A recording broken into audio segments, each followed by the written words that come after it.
to episode 16 of Wired In. I'm Beth Cochran. So, we're seeing it more and more, traditional media using social media not only to share their stories, but also cultivate new stories and sources. In the midst of them doing this, they are also deepening relationships with their audience and creating more loyalty. I recently spoke with Sara Haines, a correspondent with the Today Show, just about how she has helped integrate social networking into the Today Show, particularly the fourth hour with Kathy Lee and Hoda. And if you watch the show, you'll notice that they regularly cut away to Sara for her to read comments and questions that are posted to their Facebook page.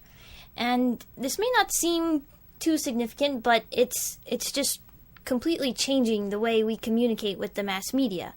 For the first time, we are seeing more opportunities for this two-way interaction rather than just the one-way street that we've grown accustomed to.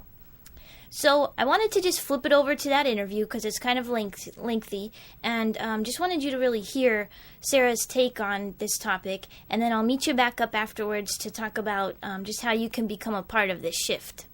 You guys have really done a great job implementing social media. Was that kind of your urging, or how did that all come about? I feel like it's a little bit of a collaboration because I was doing, I don't feel very young when it comes to technology because you have kids that are coming up doing so much, but Hoda and Kathy Lee, they considered me much younger, hipper, and they said, you need to teach us stuff. So I started teaching them, and one of the segment ideas was, everyone's on Facebook, you guys need your own fan page. And so that's how the beginning started. We were getting such fun, immediate feedback from the show, and Hoda hit refresh the day I was doing it, and I remember all these comments popped up, and she was like, oh my gosh, look, April, look at that, and we were reading all these different names, and that day was the beginning of my everyday coming back to do fan interaction.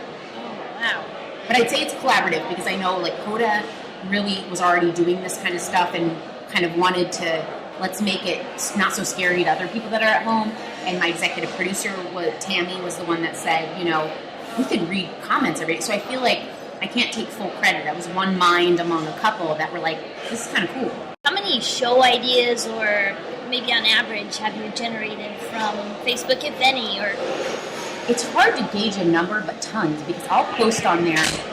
Because ultimately, the awes or the mind behind turning out television content is, what do you guys want to see? Right. So I'll post all the time. Like, we're doing a pilot web show right now, and people were like, I don't even know what people would want, because we're trying to kind of pave our own way. I went straight to the page, even though it's not part of the fourth hour of Today. It's more of a business venture through NBC and news. It's not specifically Today Show, but I went on there because I know I have a great audience of, like, it's like I want to say we're at about 139,000. I was like, you can go straight to them. So I would post, hey, if you guys were tuning in and you wanted to know about tech stuff, what do you want to learn? I'll get hundreds of posts. Wow. So whether they specifically lead to an idea or shape kind of the route I'm taking to shaping something myself, they contribute every day, those fan ideas. Just last week we had this segment where a parent, an expert came on and was talking about entitled kids. We got so many posts. I read that through the whole show, and I check on it throughout the day. It's actually fun, so it's not like work. Yeah. I ran straight to Kodak commercial, and right now one of our senior producers was on the floor, and I said, hey, you guys, you know what? We're getting awesome feedback about people wanting more, and now we're going to do a parent panel coming up the next couple of weeks as a result of the fan reaction we got on our wall. So it's hard to get a specific number, but it happens every day, and every post, it influences what we're thinking and which way we're leading. There are times where things, like Hoda will say right after we have a guest host, what did they think? Off camera, what did they think? And I'm like, well, I'm getting great, So every day there's someone inquiring, did you get any good posts? What are they saying? So in a way, we're getting more from them than they might be getting from us.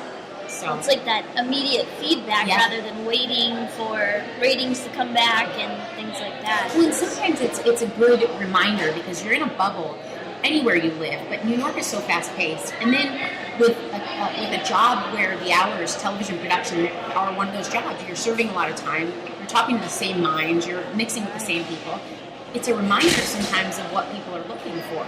Because I come from Iowa, and sometimes when I hear content, I'm listening with that ear of where I came from. But other times you forget, I've been in New York for 10 years. So when I'm listening, I'm like, I totally get that. And then the fans will be like, I don't shop there, that's too expensive. And you're like, ding, ding, ding. You know, like, you forget that you're speaking to an audience that's all over the globe.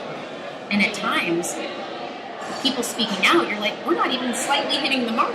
Like, and if we didn't have that feedback, because ratings are different. Ratings are specifically with Nielsen and everything else. Those aren't voices. Those aren't human faces. Those aren't stories. And when people kind of speak to me, there's a name, there's a face, it's not always nice, but it doesn't matter. It's valuable because they come out and they say something, and I'm right there to catch it. So how do you sift through? Because I'm sure you get tons of emails. How do you sift through all of that, and plus the Facebook and Twitter feed and? Well, the easy part is with Facebook and Twitter, that's my only job during the show. So when I hit the set, I've posted something that morning and I've perused for the comments I'm going to read and try to really stay on top of them, because sometimes Hoda and Kathy Lee will veer off. So they'll say, we'll have asked a question. We plan that ahead so we can get some good posts. Once that segment's over, on set, I'm taking behind the scenes pictures and tweeting, but really I'm just constantly refreshing and looking at those. I'm responding. A lot of times I won't be able to respond with content, like they'll ask for information. It's hard to do that because I have more time when I'm at my desk and I can look up what they're asking, like a product information. I don't have all that right at my fingertips. But the ones where they're like, hey, what's that dress? So all of a sudden, I'll just holler, Hoda, what is I don't know what kind of dress, and then I'll post it or write either under a comment someone makes, or if a lot of people are asking, I'll put it as the status. And so I do that through the whole show. Then throughout the day, it's a little easier because I'll leave it for hours on end because I do other things. I'll check in. There'll be a whole new page or two of just comments, and I read through. I'm constantly sifting through spam and deleting, but in reality, the amount of posts we're getting, it's kind of easy to catch up. Like, I always know when I skim down, I already read from there down. So, like, you're on it so much. Mm-hmm. Twitter is easy because I do the majority of my tweeting I do from my iPhone. So I'll be waiting in a line or doing something and I'll get a question and I like retweet or I'll take a picture. So Twitter's a little more every other place, but at the Facebook I primarily do in the morning, and then I check on throughout the day. The Twitter I know when I'm walking home I can check my Twitter and respond. So and they're usually regular people a lot of people I think are consuming the content I'm putting out, but not everyone has created a relationship to chat. So it is a numbered amount, but I usually try to write back, which keeps those same loyal few coming back all the time. Yeah. So and I think because it's fun, it doesn't feel like I'm sifting through a lot.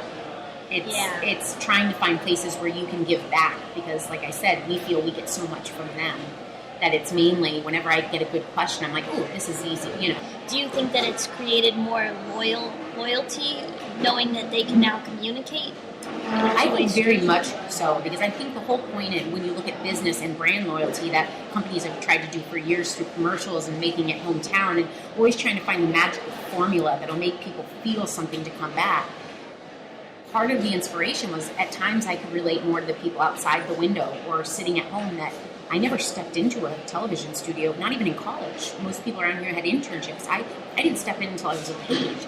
So I can relate more with what the nuggets of fun things are behind the scenes, because I would have loved to have seen the catering. I don't need to see just the celebrities. I want to see what I don't get to see on TV. So in a way, I think the fact that we've been willing in one click to give back and then answer, they feel heard. I would have felt heard. Like having people ask questions and knowing you can give it back means it's not a one-dimensional thing. If you feel something good, bad, or you have a suggestion or an opinion, when we respond, I think it's like, oh my God, someone just replied. And we do that all the time. So I think the base we have keeps coming back. It's created a loyalty through our social media, but also through our viewership. Because they think if back in the day we could feel we knew someone just by tuning in each day, imagine when you tune in each day and now you talk with them. Right. It just deepened the bonds.